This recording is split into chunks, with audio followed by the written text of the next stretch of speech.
మహబూబాబాద్ నియోజకవర్గ మాజీ ఎమ్మెల్యే భానుతి శంకర్ నాయక్ ఆధ్వర్యంలో జామర్లపల్లి కాంగ్రెస్ పార్టీ నుండి ప్రధాన నేతలు భారతసభలోకి భారీ చేరికలు. కాంగ్రెస్ సీనియర్ నాయకులు కొరివి లింగస్వామి, రజిత ఆధ్వర్యంలో పొనక యాకయ్య, బందల శ్రీను, రాజశేఖర్, అజయ్ కృష్ణ, మహిళలు 30 కుటుంబాలు చేరారు. ఈ సందర్భంగా కొరివి లింగస్వామి మాట్లాడారు. కాంగ్రెస్ లో కష్టపడి పనిచేసిన నేతలకు గుర్తింపు కరువైందని, పార్టీకి సంబంధం లేని నేతలు రాజ్యం మేలుతున్నారని, అందుకే జామర్లపల్లికి ఎన్నో విధాల సహకారం అందించిన మాజీ ఎమ్మెల్యే భానుతి శంకర్ నాయక్ జామర్లపల్లి 2 వార్డుల్ని గెలిపించి మున్సిపల్ ఎన్నికల్లో బహుమతిగా ఇస్తామని అన్నారు. ఈ కార్యక్రమంలో బీఆర్ఎస్ నాయకులు బండి వెంకన్న, అంబాల గోవర్ధన్, కుక్కముడి వెంకన్న, శివకుమార్, వీరన్న, సురేష్ తదితరులు పాల్గొన్నారు. అని భయపడుతుంటే కూడా నేను వెన్నటువంటి ఎన్ని వర్గాలు ఉన్నటువంటి భరత్చంద్ర రెడ్డి గారిని వారి నాయకత్వంలో కాంగ్రెస్ పార్టీకి నేను ధైర్యం చెప్పుకుంటా, మురళీ నాయక్ గారికి ధైర్యం చెప్పుకుంటా నేను వెన్నంటుండి ఆ రోజు టికెట్లో ప్రయత్నం చేసి వర్గాలు ఉన్నప్పటికీ కాంగ్రెస్లో కూడా నేను మురళీ నాయక్ గారికి చేదుడు వాదుడుగా ఉండి గెలుపుకు సహకరించి అత్యధిక మేరకు గెలిపించిన దాంట్లో నేను ఒక భాగస్వామిని.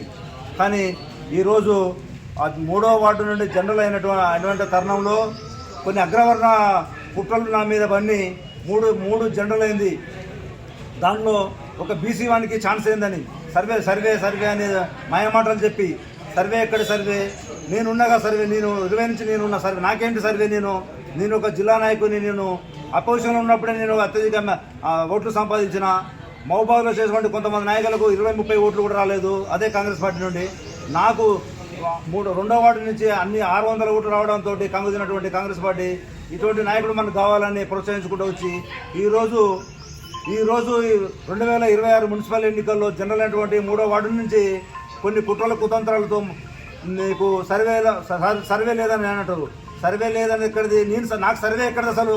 మొన్న ఎలక్షన్ ముందు కాంగ్రెస్ గాలి ఉందన్నటువంటి అపోహతోటి వచ్చి వాస్తవంగా గాలితోటి వచ్చి మేము కాంగ్రెస్ అని కండవ కప్పుకొని ఈరోజు నిక్కాసైనటువంటి నా కార్యకర్తను, బీసీ నాయకుని ఈరోజు నన్ను బయటికి వెళ్ళగొట్టడం జరిగింది. కాంగ్రెస్ పార్టీ అందరినీ బలహీన వర్గాలను, కాంగ్రెస్ అంటేనే రెడ్డి అంటే కాంగ్రెస్ ఏ విధంగా తీరుగా అది ప్రవర్తిస్తుంది, వాళ్ళ పార్టీ కూడా అదే విధంగా ఉంది. కాబట్టి మా లాంటి బలహీన వర్గాలకు టికెట్లు కేటాయించడం వల్ల వాళ్ళని అలగొక్కే ప్రయత్నం చేసి చాలా మంది ఉన్నారు. వాళ్ళు ధైర్యంగా మేము ఎప్పటికీ మీ అగ్రవర్ణాలకి ఏ విధంగా మేము పనిచేయగలుగుతాం, మేము ప్రజాప్రతినిధులు కావాలి కదా, మాకెందుకు అవకాశం లేదు అనే ఉద్దేశంగా నాలాంటి ధైర్యవంతులు ప్రత్యామ్నాయంగా ఇప్పుడు ప్రజల్లో ఉన్నటువంటి పార్టీలను తెలంగాణ ఉద్యమంలో కీలకంగా ముందుకెళ్ళి కేసీఆర్ నాయకత్వంలో సాధించినటువంటి తెలంగాణలో ఇలా రావడం గౌరవకారణంగా ఉంది. నేను ఈ రోజు 2026 మున్సిపల్ ఎన్నికల్లో రేపు 11వ తారీఖు జరగబోయే ఎన్నికల్లో 2వ వార్డు నుండి Ambala Govardhan SC candidate, SC reservation, Korivi Lingaswamy జనరల్లో ఈ రెండు వార్డులను కీలకంగా మేము గెలుపు దశలో ఉన్నాము. ఇప్పుడు నేను టీఆర్ఎస్లో చేరడం వల్ల ఆల్రెడీ ఫ్రెండ్షిప్ అయిపోయింది. అక్కడ జమలపల్లిలో 2-3 వార్డులో టీఆర్ఎస్ గెలుస్తుంది అన్నది ఆ సంకేతంతో ఇవాళ మున్సిపల్ చైర్మన్ కూడా గులాబ్ జెండా ఎగరవేస్తుంది.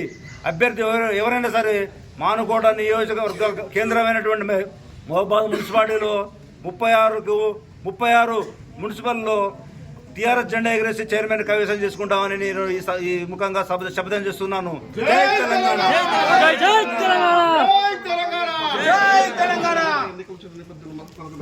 ఇక్కడ రాకుండా మొత్తం భంగపాటు కలిగిందని చెప్పేసి తన ఆవేదన వ్యక్తం చేస్తున్నాడు. అట్ ద సేమ్ టైం శంకరన్న ఆదరించుకున్నకు ఇక్కడ ఇచ్చారు.